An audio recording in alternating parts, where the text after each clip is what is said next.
Muito bem, amigos do Notícias Agrícolas, de volta com vocês e aqui já direto no nosso telão a participação do Dr. Antônio Fernando Pinheiro Pedro, que é advogado, militante e vice-presidente da Associação Paulista de Imprensa, um comentarista nosso aqui do Notícias Agrícolas. Aliás, uma informação importante, o Dr. Fernando passa a escrever diariamente para nós aqui do Notícias Agrícolas, que é para a gente uma grande honra e uma grande ajuda. Dr. Fernando, muito obrigado, boa tarde, seja bem-vindo. Obrigado, João Batista, amigos do Notícias Agrícolas. Muito bem. Muito orgulho de estar aí com vocês. Muito bom. A nossa pauta, senhores, amigos do Notícias Agrícolas, é a pesquisa... Claro, calma, nós vamos falar dos incêndios na Amazônia, os rescaldos. Já estamos nos rescaldos, porque esse assunto já saiu das manchetes, mas nós vamos fazer essa análise. É para isso que estamos aqui com o Dr. Fernando, que... poucos sabem, ele participou do grupo de trabalho de formação desse governo na questão ambiental. Então, é especialista ambiental, tem muito para dizer sobre essa questão da Amazônia. Mas convidei o doutor Fernando para fazer uma análise política dessa pesquisa, vou botar entre aspas, extemporânea da CNT, MDA, feita pela MDA, encomendada pela CNT, Confederação Nacional dos Transportes, que mostra tal título. Vou pedir para o Renan colocar o print do título que nós estamos exibindo, inclusive aqui no Notícias Agrícolas. Desaprovação a desempenho de Bolsonaro salta para 53,7% de CNT-MDA. A fonte é a Reuters, que está fazendo esse título. Embaixo desta página tem a pesquisa em aberto, nós vamos abrir. Volta para mim, Renan, e já vou fazer o primeiro reparo. O primeiro reparo é o seguinte, esse título não é nosso, nós reproduzimos, printamos o título da Reuters, que é uma agência internacional, uma agência americana, com correspondentes em todos os lugares do mundo, a principal agência hoje do mundo. Tem a Dow Jones, tem outras agências, AP, mas essa é a mais forte. E aqui no Brasil, a Reuters tem o seu escritório e tem seus jornalistas que têm os seus lados. Não existe isenção, viu, meus amigos? Eu não sou isento. A gente não pode omitir a verdade. Agora, a gente pode analisar os dados. Então, a primeira pergunta, antes de nós irmos para esses números para o doutor Fernando, volta aqui com o doutor Fernando, a primeira pergunta ao doutor Fernando é: a pesquisa, a data da pesquisa, a época da pesquisa não tem isenção, tem escolha, não é mesmo, doutor Fernando? Ah, com certeza. Eles pegaram no momento pior da crise, né? Justamente para poder verificar se a campanha de mídia internacional estava dando resultado. Patente isso. Dias atrás, quando o Bolsonaro estava surfando, eu estava aqui gritando, cadê as pesquisas? Cadê as pesquisas? A hora que eles jogaram as pedras, abriram as suas cartas, né? Eles mostraram o jogo, aí vieram com essa pesquisa de hoje. Correto? Não, correto. Você tem toda a razão. Muito bem. Essa pesquisa não é gratuita. Muito bem. Ela veio justamente montada em cima de uma onda, de um ataque midiático contra o governo, e ela, na verdade, avalia muito mais os resultados deste ataque do que propriamente a sobrevivência do governo, né? Vamos pegar exatamente onde eles pegaram. A desaprovação ao desempenho pessoal do presidente Bolsonaro saltou para 53% contra 28% em fevereiro.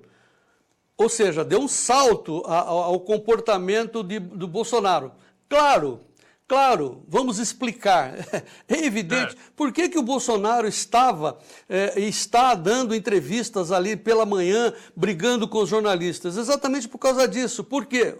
Né?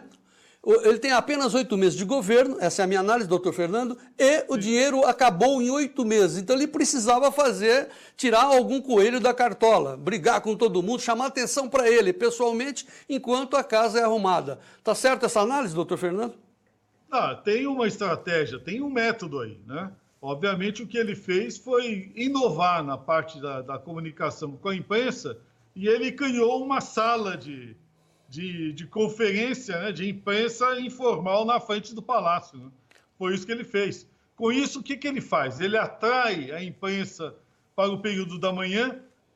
A gente que trabalha com a área de jornalismo sabe o quanto que é difícil acordar de manhã, né, João? Então, ele, na verdade, fazendo isso, ele acaba pautando os jornalistas para o dia todo.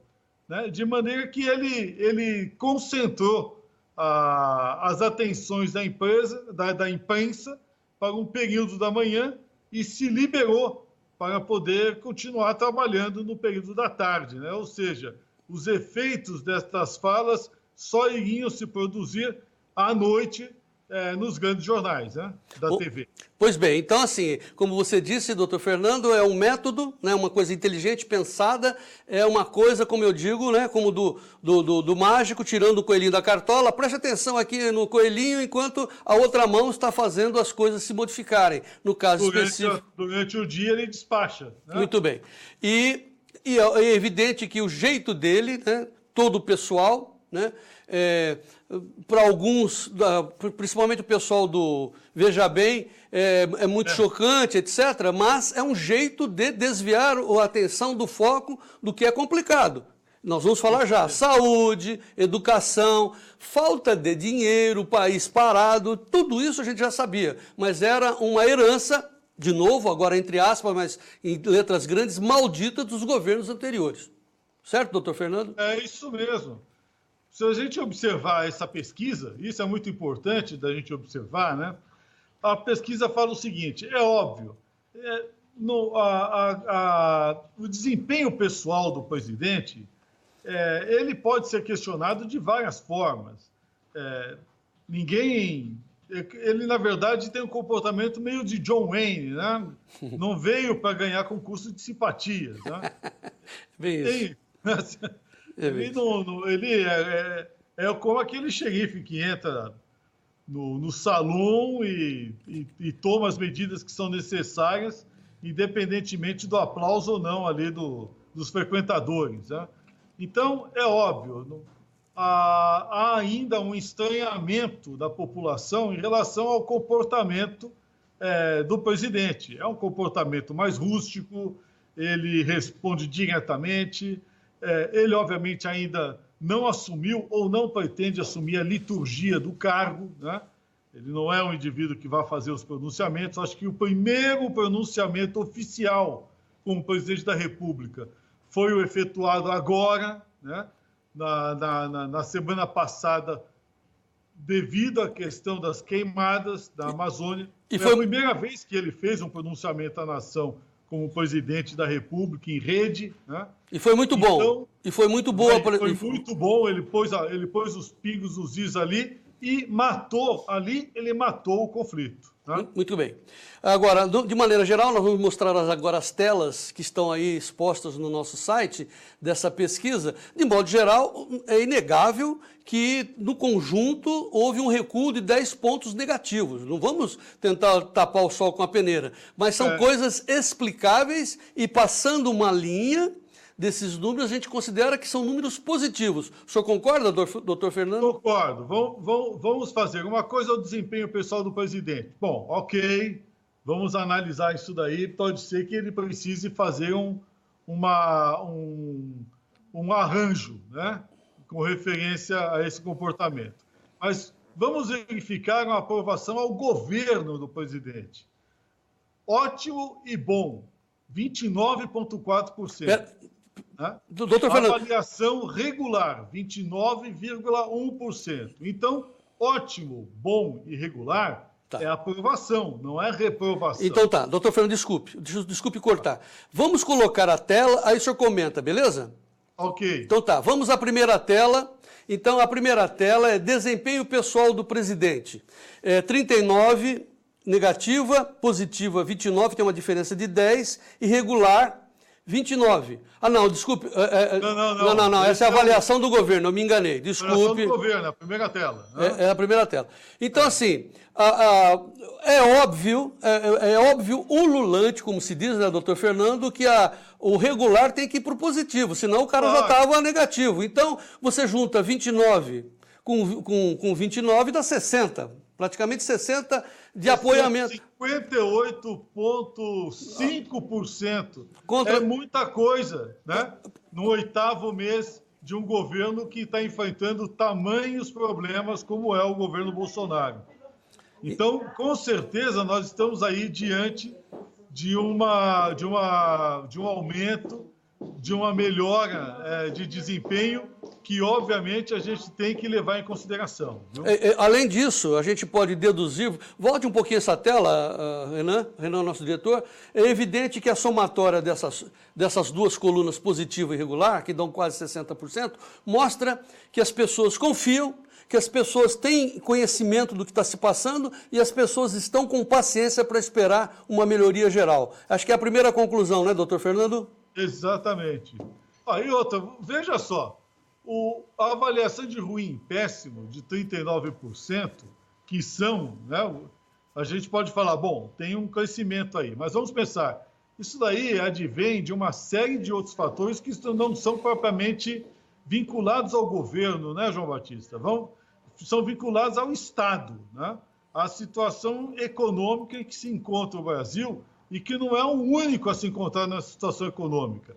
China está enfrentando problemas de ordem econômica, Estados Unidos estão enfrentando um problema de ordem econômica, União Europeia está enfrentando problemas de ordem econômica, a guerra comercial entre China e Estados Unidos também acaba se refletindo no comércio internacional e, por conseguinte, no Brasil. Então, é óbvio que as medidas econômicas adotadas pelo governo até agora ainda estão demorando a surtir um efeito, né? Sim. Mas vamos mais adiante.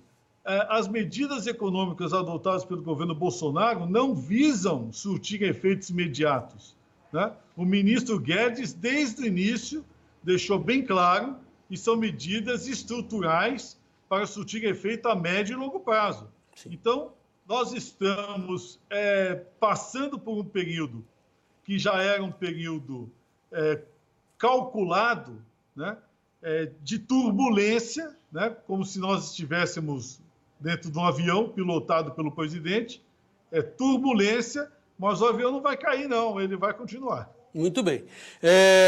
O senhor listou vários países, mas o senhor esqueceu dos nossos vizinhos argentinos, que esses sim estão desprotegidos se houver realmente uma desaceleração da economia. E nós estamos protegidos. Anotemos aí, hein? Domingo, o Macri recebeu um apoio enorme nas ruas, em manifestação popular, e eu acho que isso ele deve ao nosso presidente Bolsonaro, viu? Isso é muito importante. Porque ele se posicionou e mandou um recado, né? E os fatos, né? E também, né, doutor Fernando, por favor, o grande transformador da sociedade é esse aparelhinho aqui, né? A comunicação, as pessoas sabem muito bem do que está acontecendo.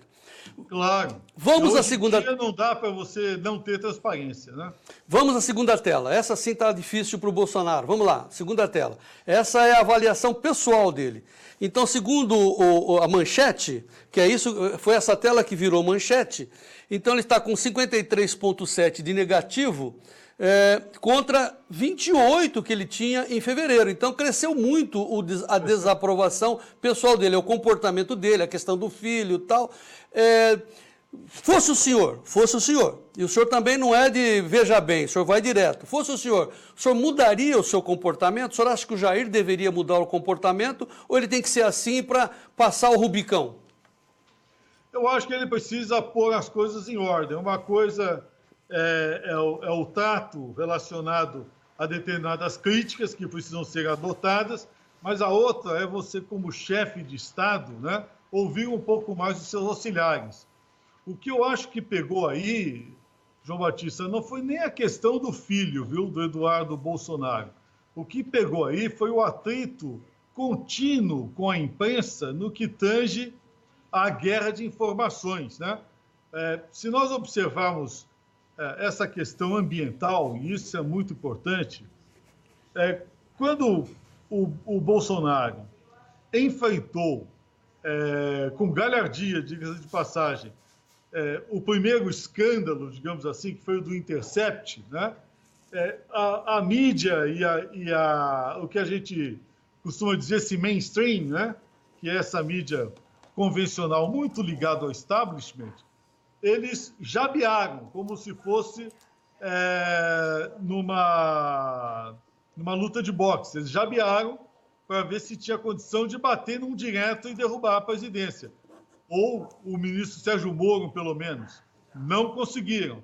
eles não conseguiram penetrar, né? Pelo contrário, o que houve foi uma reação popular em favor do governo, uma reação popular em favor do ministro Sérgio Moro e com reforço, inclusive, da Lava Jato. Então, o negócio do Intercept não deu resultado. Bom, veio o período de estiagem e, obviamente, nós temos todos os anos, né, João Batista? A gente sabe disso, problema das queimadas, né? Sim. Mas antes do problema das queimadas, veio o problema da crise de monitoramento.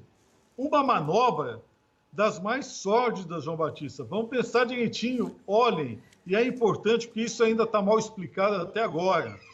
Você tem 2 tipos de satélites que se combinam e as informações são levadas ao próprio IBAMA, e o IBAMA é que estabelece a orientação desses satélites, né? São informações que provêm de institutos diferentes, um deles é o INPI, né? é o INPE. O INPE. O INPE, né? Isso. E ali você verifica o que é área desmatada, o que é área desmatada ilegalmente, o que é área desmatada legalmente, Sim. onde é que estão as supressões, né? Acontece que as informações que chegaram no final do primeiro semestre para o IBAMA Sim. eram informações acumuladas do primeiro semestre e do semestre anterior pelo INPE. Né? Informações que foram acumuladas por quê? Porque nós sabemos que daqui a 30, 60 dias, ou seja, a partir do final do mês de setembro para outubro, as nuvens cobrem a região amazônica e você não tem as informações de desmate. Elas se acumulam para depois do período. Né? Então, o que chegou de informação de monitoramento do INPE chegou muito mal estruturado, como se, de repente, do dia para a noite, né, no governo Bolsonaro, nós tivéssemos um incremento enorme de desmatamento.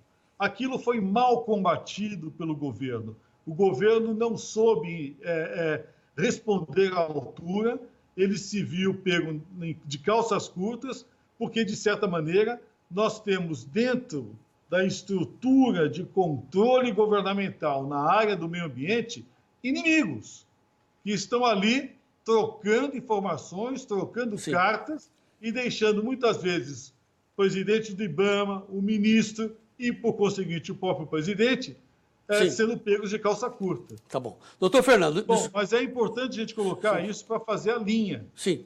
Logo em seguida a isso, estoura a questão das queimadas. Então, nós temos a ligação do desmatamento, que não ficou bem resolvido, com o aumento, entre aspas, das queimadas, que foi um fato muito mal divulgado pela grande imprensa. Na verdade, absolutamente manipulado, né, João Batista? Pois é. E o efeito está justamente no período de 22 a 25 de agosto, que é o período em que o governo, né, foi avaliado por essa pesquisa. É óbvio, né, que as pessoas que estão assistindo uma carga imensa de informações, né, uma carga imensa de informações e que viram que o presidente não soube responder à altura às informações iniciais que lhe chegaram, né, e, obviamente, esta população, uma vez ouvida, só poderia fazer essa avaliação. Muito Não bem. vejo algo que a gente possa estabelecer como sendo uma sentença definitiva. Não é. Eu acho que o governo, neste caso, aonde está o erro do presidente? Ele deve procurar se acercar melhor da sua assessoria, ouvi-la antes de fazer os pronunciamentos. Eu acho que foi esta confusão que acabou se refletindo nesta pesquisa, que nós sabemos, uma pesquisa feita no pior período da crise ambiental, né? Muito bem. Era importante realmente o senhor falar sobre isso, porque o senhor teria que fazer a sua consideração ligando os pontos. Mas eu sou muito linear aqui, infelizmente sou linear, doutor Fernando. Eu ia deixar essa análise para o final, porque a gente ia passar a pesquisa todinha, porque tem agora vem o lado bonito das coisas, o lado bom da pesquisa. Pois é. Pois é. Então eu queria chegar até o final para ouvir o senhor falando exatamente isso. Então eu vou antecipar também a minha análise. Fiz spoiler.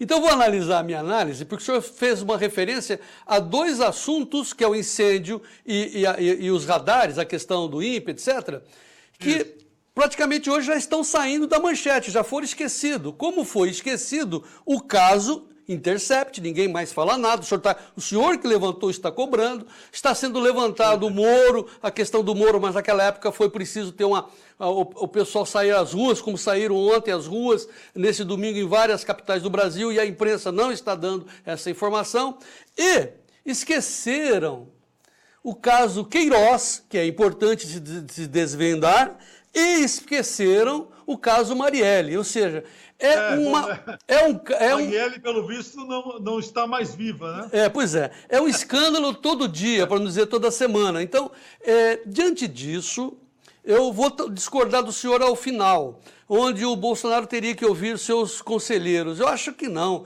Ele foi eleito sozinho, nós todos. Eu acho que ele tem que continuar assim para atravessar o Rubicão, para desviar a atenção do que é insolúvel, pelo menos do que não é resolvível nesse momento. Não sei se o senhor concorda. Nós temos as duas linhas. A linha dele, né? O presidente é assim, né? Em relação às conversas com os auxiliares, ele fala, olha, o presidente sou eu e eu tomo a decisão. Né? Pronto. Né? Então, isso aí. É o capitão. Hora, João Batista, vale o comando do quartel, não é verdade? É o capitão. Deixa eu só também esclarecer, doutor Fernando, aos nossos amigos que estão nos acompanhando pelo Notícias Agrícolas, com uma grande audiência nesse momento, que nós temos uma página aí para vocês concordarem, discordarem, passarem outros dados, enfim, participem. Aqui é uma conversa com lado, né? Não é uma conversa isenta, mas com o lado na verdade, nos fatos, beleza? Em frente. Vamos agora à terceira tela da pesquisa CNT-MDA, que é muito importante, que é muito favorável, que é no nosso lado nós destacaríamos esta tela. Vamos lá, Renan. É a expectativa que tem a população brasileira. Expectativa. Vai melhorar 36,6, vai ficar igual 32,9, vai piorar 28, ou seja, os petistas, para eles vai piorar. O resto acredita que vai melhorar, doutor Fernando. Pois é, some 36. Vamos refletir, né? Se a gente pegar esta expectativa, no caso do emprego, né? Que é o que você está colocando de início aí, né? Não. Esse é o resumo de tudo. O resumo geral. O resumo geral. Nós estamos com resumos aqui, eu preciso acertar os meus aqui. Mas se a gente verificar no resumo geral e colocar isso em comparação com o resultado eleitoral do ano passado, é exatamente isso, né? Tá aí. As pessoas estão esperando. As pessoas que hoje ainda continuam com expectativa positiva que votaram no governo. Você acha que eu estou feliz? Quer dizer, eu estou com expectativa, mas aqui né, os credores estão na porta, você tem que fechar o mês, o Brasil está sufocado. E agora, não precisa querer dar uma de isento, né? Não seja injusto com a situação, por favor. Não quero convencer ninguém, mas não seja injusto, por favor. Um pouquinho mais de clarividência, né, e bom senso. Tá certo, doutor Fernando? Pelo amor de Deus, olha o desastre que esse país estava. Nós estávamos afundando. Né? Em poucos meses, nós estamos conseguindo colocar a casa em ordem. Né? Nós estávamos indo a caminho do desastre. Né?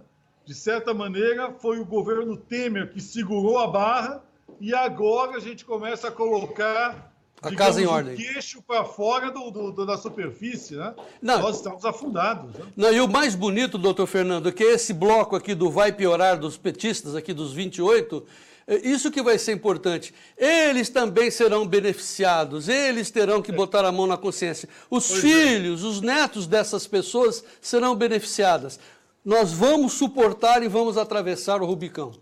Vamos, com certeza. Muito bem. Agora vamos à quarta e última tela, porque nós temos muitos assuntos ainda pela frente. Convido aos amigos continuarem mandando cartas, e-mails, enfim, mensagens. Agora vamos à tela principal dessa pesquisa, que é o que realmente importa, né? Vamos à quarta tela, 8 meses de governo.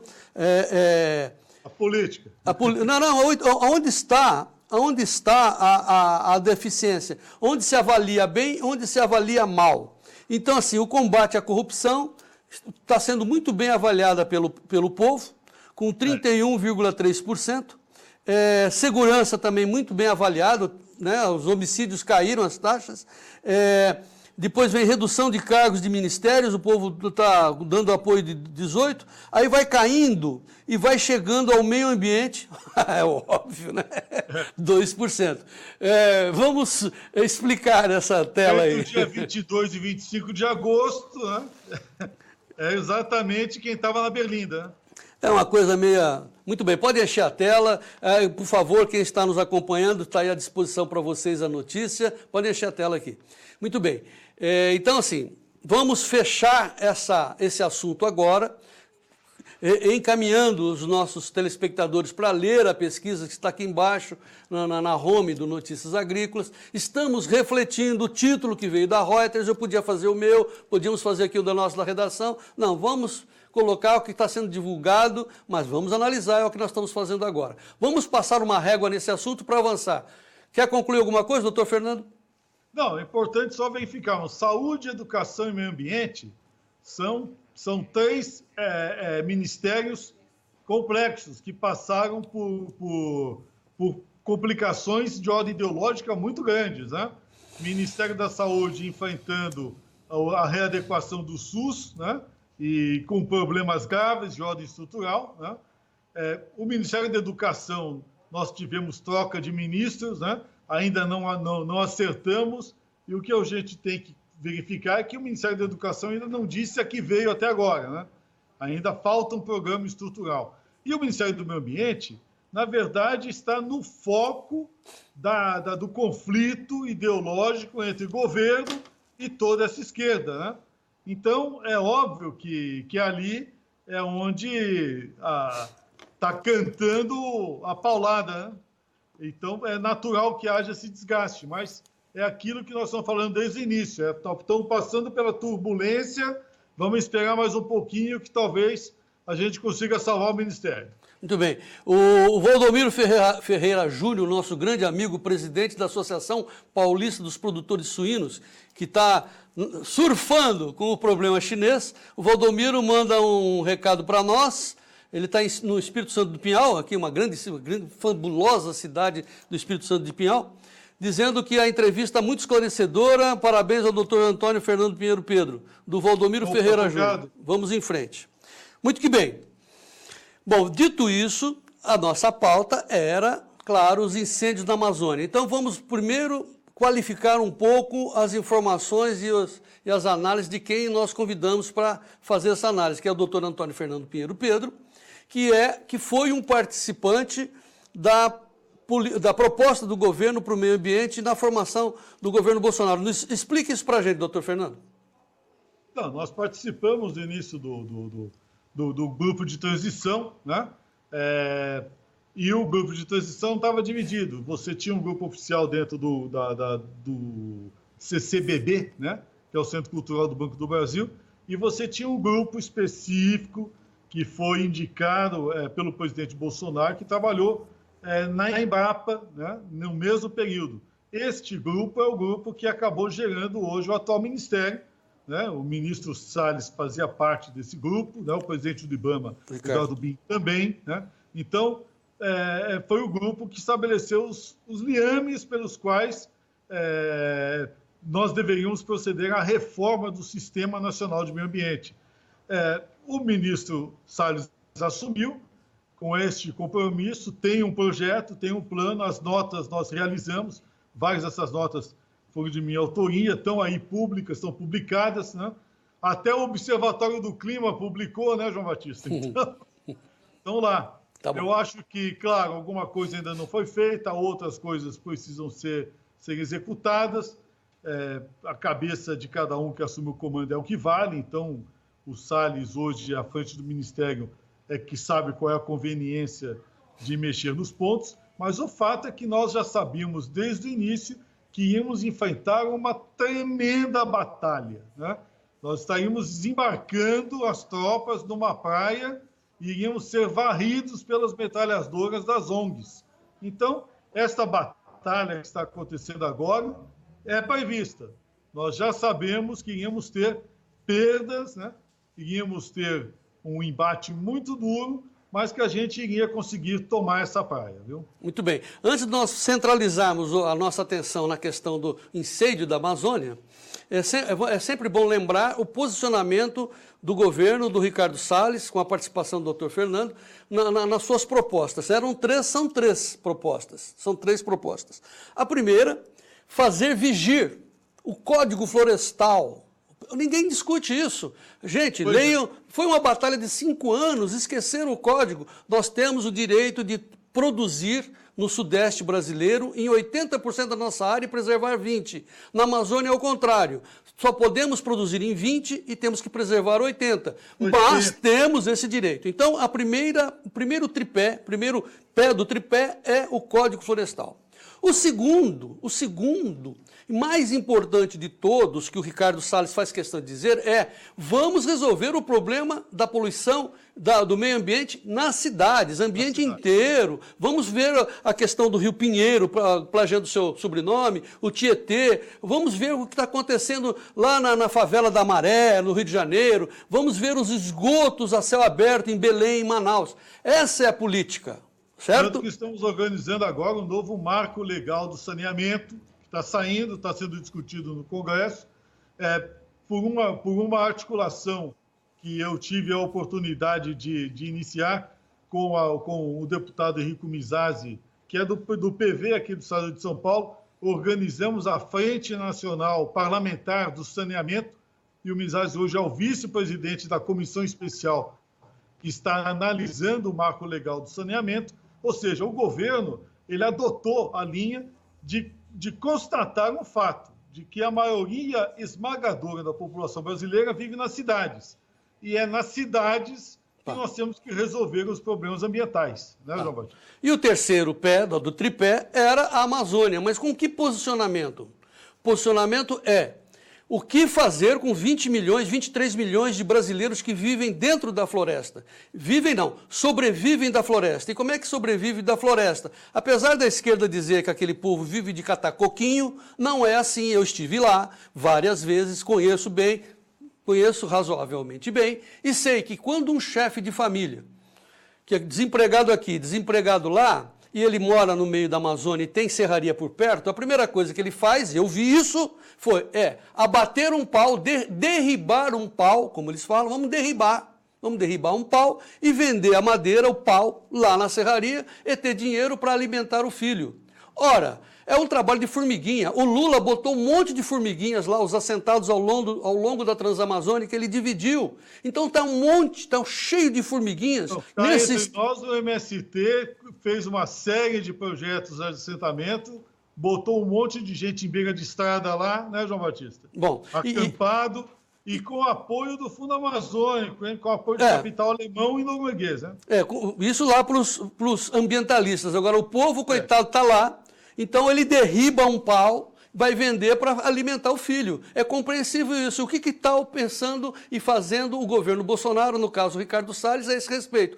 Ora, vamos botar algo, né? Vamos fazer algo para que eles tenham empregos, sejam sustentáveis e não vão derrubar a mata. É óbvio. Como fazer? Nós sabemos que a Amazônia ela tem direito ao desenvolvimento sustentável. O que é desenvolvimento sustentável? É desenvolver. Desenvolvimento é desenvolver, sair do envolvimento. Então, grande parte do equívoco dessa campanha ambientalista é que grande parte desses ambientalistas, eles não são a favor do desenvolvimento, eles são a favor da permanência no envolvimento. São conservacionistas que querem condenar a Amazônia eternamente a permanecer exatamente como está, para pior. Porque, obviamente, não existe equilíbrio, né? No cemitério, não existe equilíbrio numa estática. Ou seja, quando você quer condenar uma região desconsiderando a dinâmica humana que existe nela, você, na verdade, está condenando essa dinâmica humana e a própria região à degradação ambiental. Bom, que é o que acontece desde sempre, né? Bom. Tem uma coisa aí, João Batista, que eu gostaria de deixar para os nossos assistentes, né, perceberem, aqueles que estão nos assistindo, né, aos espectadores. Veja só, é histórico o interesse internacional na Amazônia e é histórico o interesse internacional em deixar a Amazônia exatamente como está, para permitir que ela possa ser gerida internacionalmente. Em 1860, a França tentou se apoderar do Amapá. Não conseguiu, porque, por uma arbitragem internacional, o Brasil foi vencedor e permaneceu com o Amapá.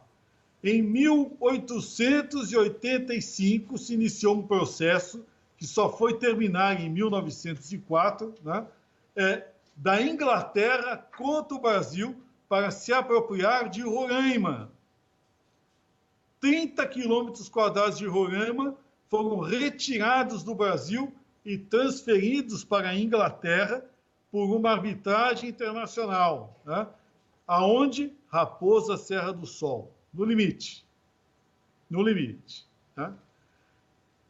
No início do século XX, a Inglaterra, que incentivou as reservas extrativistas, que na época eram grandes fazendas de extração de borracha, ela incentivou, ela manteve essas fazendas de extração de borracha dentro da floresta, né?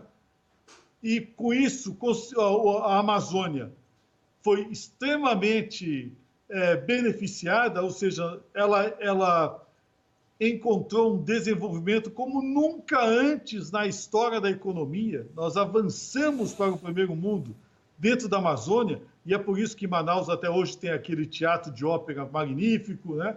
Pará, né, se desenvolveu, Belém tem obras arquitetônicas incríveis, todas a passagem do século XIX para o XX, graças à borracha. Mas veja só, enquanto se incentivava a extração da borracha em termos ambientalmente corretos, né, de extração, né, sem mexer na floresta, a própria Inglaterra levou todas as nossas sementes, num caso de biopirataria até hoje, né, não averiguada no campo da justiça internacional, levou todas as nossas sementes para a Malásia e plantou as seringueiras em escala industrial. E do dia para a noite, depois de 30, 40 anos, quando as seringueiras se estabilizaram, ela simplesmente retirou o apoio econômico à região amazônica, e a região amazônica, num caso único na história da economia mundial, voltou do primeiro mundo à idade da pedra em 2 anos. Ninguém fala isso, né, João Batista? Pois é, eles né, representados lá pelo Caetano Veloso, desfilaram ontem, claro, lá em Copacabana, na praia e tal. Então, assim, pouca gente sabe no mundo a distância entre Copacabana, lá do Caetano, e a Manaus, onde nós tivemos. E não percebem que essa guerra contra o território brasileiro, em especial a Amazônia, e a Amazônia Azul também o mar, ela se repete de tempos em tempos. Década de 60, nós tivemos a Guerra da Lagosta.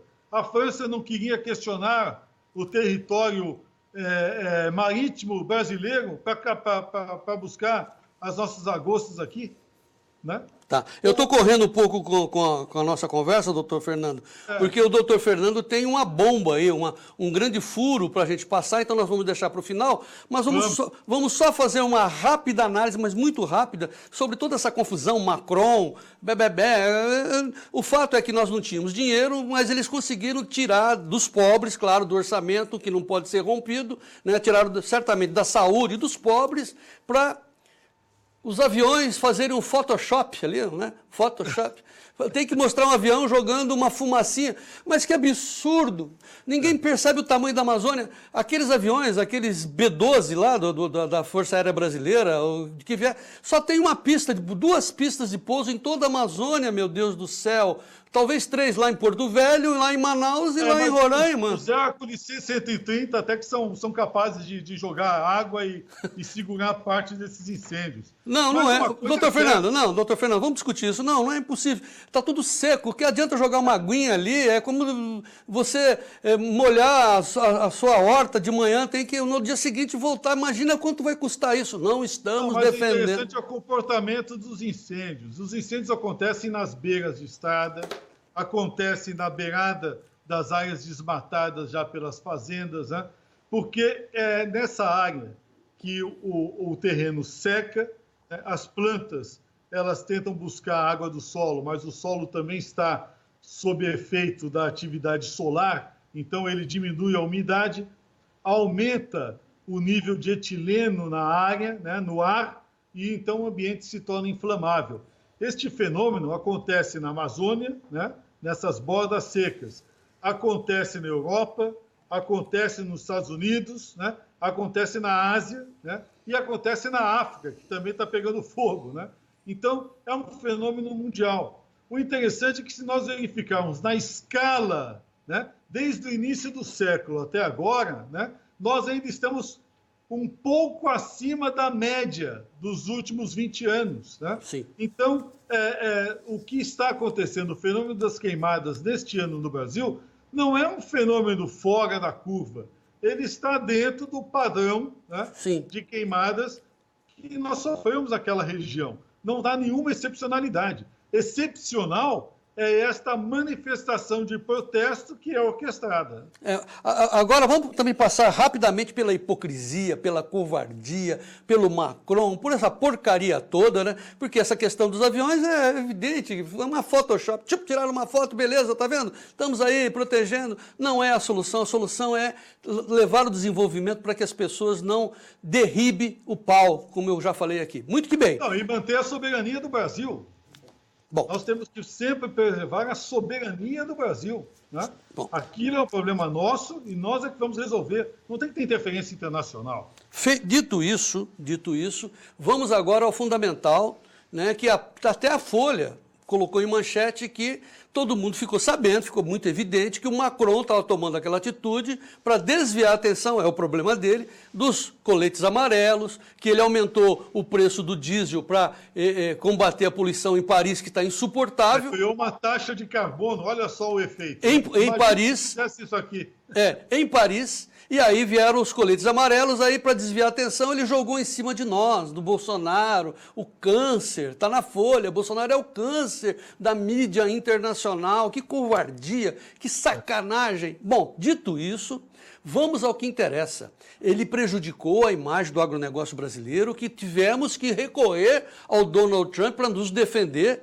Aí veio o Boris Johnson da Inglaterra, do Reino Unido, e veio a Angela Merkel dizer pro Macron, para com isso, larga de ser tonto. Afinal, nós temos no Brasil, a França tem no Brasil a Ródia, né, o Cassino, e aí por aí vai, né? Tem muitos interesses, a Inglaterra tem. A Alemanha depende efetivamente do Brasil para vender suas máquinas. Ponto. A segunda cidade industrial alemã é São Paulo. Vai querer brigar conosco? Caramba! Pois é. Somos a esperança da salvação deles, enfim. Esse é o ponto que nós queremos chegar, nós deixamos ao final a cereja do bolo, porque o doutor Fernando tem uma página do Liberation, é isso? É Liberation? Desculpe. Liberation. Tem que fazer biquinho, Liberation. Conte-nos a importância desse jornal de esquerda francês, Liberation. O Liberation indicou, né, no dia 27 de julho, veja só, hein?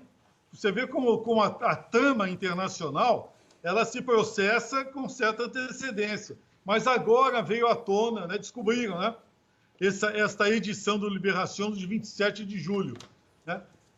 Eles divulgaram um manifesto, né, de várias personalidades internacionais, né, e dentre elas vários deputados europeus, né, e personalidades brasileiras, que assinaram um manifesto dirigido ao Emmanuel Macron, ao presidente Macron da França, né, solicitando expressamente o seguinte: olha o que diz o manifesto.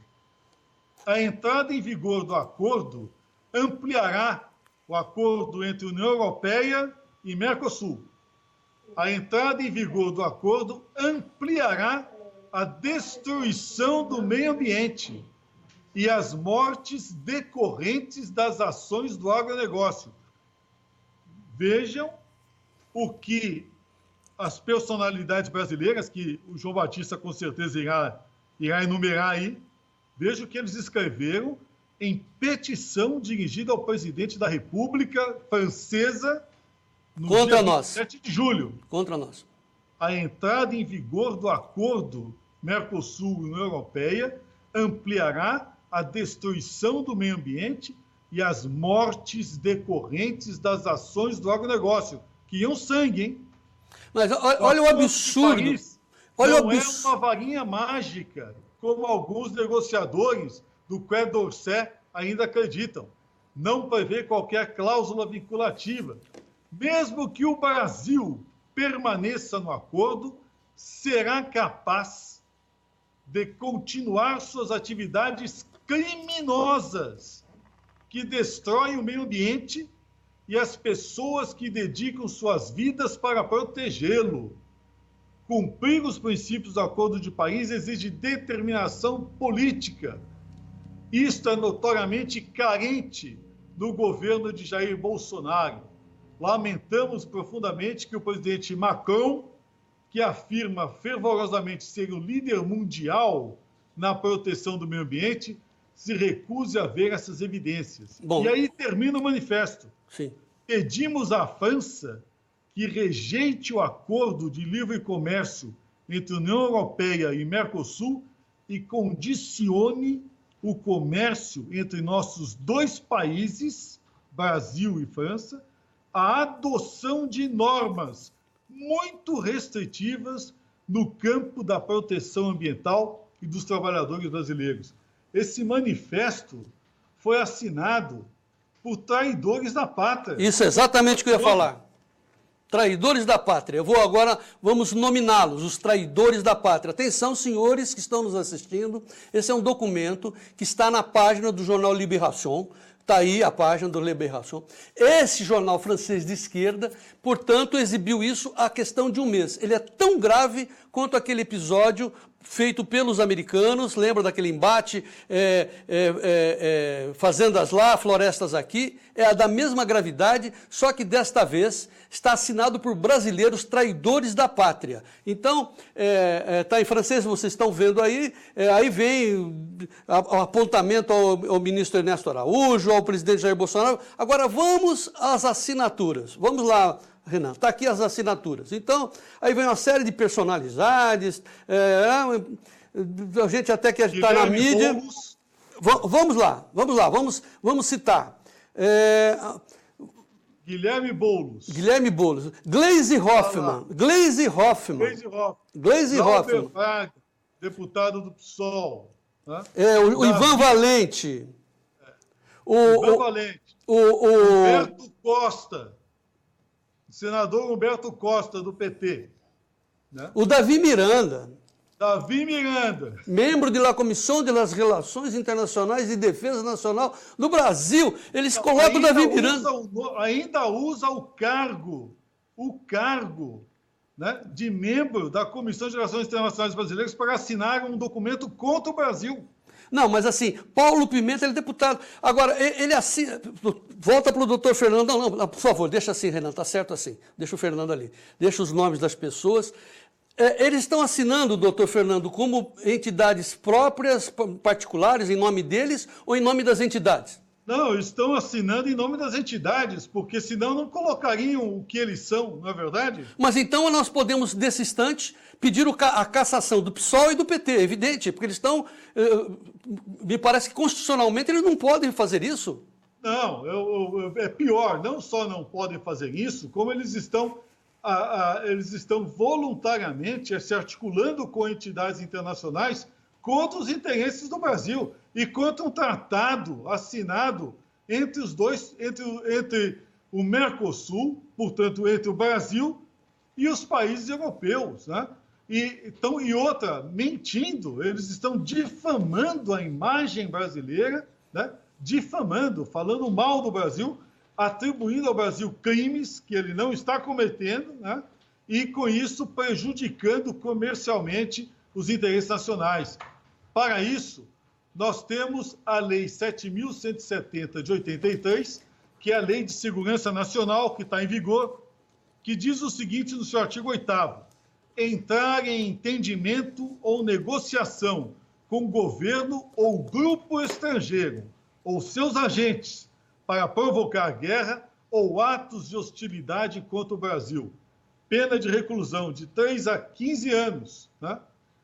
Tentar submeter o território nacional ou parte dele ao domínio ou à soberania de outro país. Pena, reclusão de 4 a 20 anos, né? E, se a gente pensar um pouco mais, né, aliciar indivíduos, no caso o próprio presidente Macron, né, para a invasão de território nacional, que foi o que ele declarou efetivamente na semana passada, não foi isso, João Batista? Exatamente. Deixa eu só fazer um pedido aqui para o Renan. Renan, então assim, agora as assinaturas nós vamos tirar do ar, aqui vamos tirar dessa tela. Claro que ela vai estar à disposição dos nossos internautas, dos nossos leitores embaixo dessa entrevista, tanto a pesquisa CNA como essas assinaturas que estão lá, que o Renan tirou já, mas estava lá, sempre ele, né, do João Pedro Stedley, ora, não podia faltar, o Ivan Valente, claro que não podia faltar. Mas assim, eu acho que eu devo dizer que eu cometi um erro, porque eu coloquei a sua análise inicialmente em cima da pesquisa CNT, porque seria o assunto do momento e as pessoas iriam se atrair por isso. Mas isso que a gente acaba de revelar é um dos maiores escândalos que eu já vi na minha vida. Não, isso é imperdoável. Você imagine os deputados norte-americanos assinarem algo similar. Imagine o que aconteceria com eles no Congresso Nacional Americano. Imagine se fosse na China, enfim. Na China não estariam vivos, né? Bom, vamos então fazer um resumo, doutor Fernando. Eu vou pedir para o Renan colocar novamente o print da página do jornal francês, enquanto que o doutor Fernando faz um resumo para a gente. O que está contido nesse documento, doutor Fernando? O que está contido nesse documento, claramente, é a manifestação de brasileiros mancomunados com estrangeiros, né, dirigida ao governo francês para que ele interfira para prejudicar os interesses brasileiros comerciais no acordo entre União Europeia e Mercosul. Eles pedem explicitamente para que o acordo do Mercosul seja denunciado e que se imponham restrições comerciais ao Brasil, né? Informando e sob a justificativa de que o acordo comercial feito com a União Europeia irá incentivar a criminalidade ambiental do governo brasileiro. É isso que está dizendo lá. Eles falam a palavra morte, vai provocar a morte, né? Então, eles chegam provocar a morte, isso que quer dizer, ou seja, é de uma infâmia, né, que não pode passar desapercebida sequer pela presidência do Senado, pela presidência da Câmara, pelo presidente da República e pelo Supremo Tribunal Federal. Isso não pode ficar impune. Até porque isso pega a segurança nacional brasileira. Até porque eles estão incentivando o Macron a invadir a Amazônia, como eles querem dizer. Eles estão pedindo a um presidente de país estrangeiro que tome medidas contra o seu país. É de uma infâmia. É infame. O país da França tome medidas contra o Brasil. Eles, brasileiros. Muito bem. Ok, amigos do Notícias Agrícolas, podemos voltar, Renan? Nós estamos aí, fomos uma longa entrevista, uma boa conversa com o doutor Fernando Pinheiro Pedro, o nosso amigo aqui do Notícias Agrícolas. Pode preencher a tela, Renan? Pode botar o doutor Fernando aqui. Analisamos essencialmente a pesquisa CNT-DNA hoje, que mostra essas diferenças, a queda do Jair, claro, e tentamos explicar o óbvio, né? Em plena campanha, em pleno desgaste, eles vão lá fazem a pesquisa. Tudo bem, vamos em frente, até porque ela tem dados muito favoráveis ao governo, ao Jair Bolsonaro, então vamos em frente. Turbulência, estamos passando a turbulência e vamos pousar muito bem. Estamos tranquilos. E entramos na análise muito rápida, superficial dessa questão dos incêndios da Amazônia, que já foram esquecidos, já saíram do destaque. A controle. E esperamos, né, doutor Fernando, que os editores dos jornais, da mídia, a gente só fala porque a gente não tem certeza que não vai acontecer nada, que preste atenção nesse documento. Prestem atenção nesse documento, está aí à disposição dos senhores. Não digo que vocês não sabem, então aí está aí à disposição. E eu complemento dizendo, doutor Fernando, se tinha alguma coisa útil para a gente lutar em favor do Notícias Agrícolas permanecer de pé e ter esse espaço, acho que nós hoje exemplificamos com essa sua participação, doutor Fernando. Obrigado, João Batista. Eu acho que agora é um dever cívico de todos nós que trabalhamos com agronegócio, né, que defendemos os interesses econômicos do Brasil, que queremos que o nosso país tenha riquezas, né, que possa se defender sozinho e ganhar soberania, né, ter afirmado a sua soberania cada vez mais, que a gente denuncie sistematicamente esses traidores da pátria. Isso é um movimento de desespero de quem não consegue achar uma brecha para derrubar o nosso governo. Essa que é a verdade. Muito que bem. Amigos do Notícias Agrícolas, essa entrevista, de certa forma, de maneira longa, mas ela pode ser replicada, recortada pelos senhores, vai estar à disposição já aqui no Notícias Agrícolas. Estávamos ao vivo, o nosso editor, o Renan, vai separá-la e colocá-la on demand, ou seja, à sua disposição para os senhores espalharem à vontade.